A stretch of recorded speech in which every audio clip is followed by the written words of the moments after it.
কি সবাই রাজি তো ইনশাল্লাহ? তারা এখন ওদের মাথা খারাপ হয়ে গেছে, ওদের মাথার মধ্যে কিতে প্রস্তাব করছে একমাত্র আল্লাহ পাকই জানে।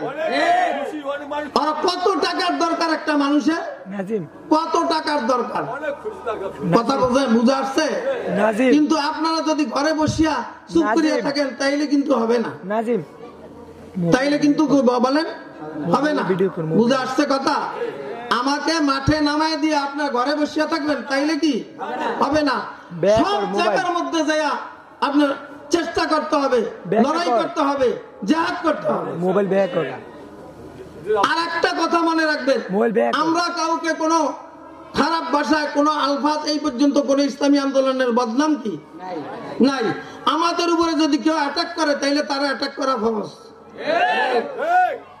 আমরা কারোর উপরে আগে কি করব না, কিন্তু আমাদের উপরে যদি কেউ করে, সে যত বড় হোক, সে আমেরিকার হোক, তোর আমেরিকার ঘুষে, আর আমাদের মুরব্বী হিসেবে আমার মাওলায় সত্যিকার, তাইলে ঘরে একটু লাল চক্ষু দেখলে যদি ঘরে হুতি থাকেন নোয়াখালী এলাকায় হুতি রয়েছে, হুতি থাকেন, তাহলে ইসলাম আর এই দেশে আসবে না, হুতি দাম যাইব না, দাঁড়াই থাকতে হইব। কি থাকতে হইব? দাঁড়াই থাকতে হরকতে বরকত। হরকতে কি বরকত, কোন হরকতে কি?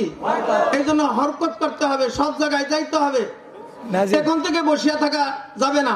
ওরা যখন যাবে আমরা সব জায়গায় যাইতে হবে।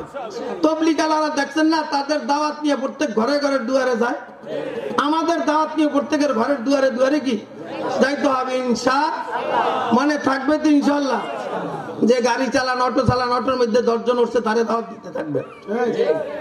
কথা বুঝাচ্ছে? বাজারে গেছেন, 2 জন হাঁটতেছেন, দুনিয়াবি কথা না গিয়েছেন, ভাই এইবার আমরা এই ইউনিয়নের মধ্যে আল্লাহর দ্বীন প্রতিষ্ঠা করতে পারি, আমনে দাওয়াত দিবেন। আরে মিয়া কথা খেয়াল করিয়েন, আমনে দাওয়াত দিলে একজনের নামাজের জন্য বলাইছেন, নামাজ পড়তে আসে নাই, আল্লাহ তোরে পরিপূর্ণ জামাতের সওয়াব দিয়ে দেব। তুই বলাইছ তে আসে নাই দেখে গিয়েছে, আমি তো আল্লাহ তাআলা বখিল না।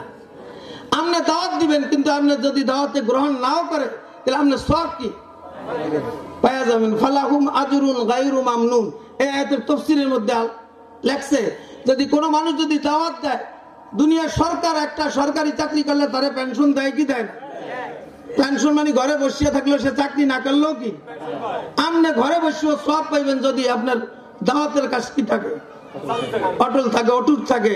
তাহলে ইনশাল্লাহ আমরা রাজি তো ইনশাল্লাহ। তাইলে দোয়াও করতে হবে,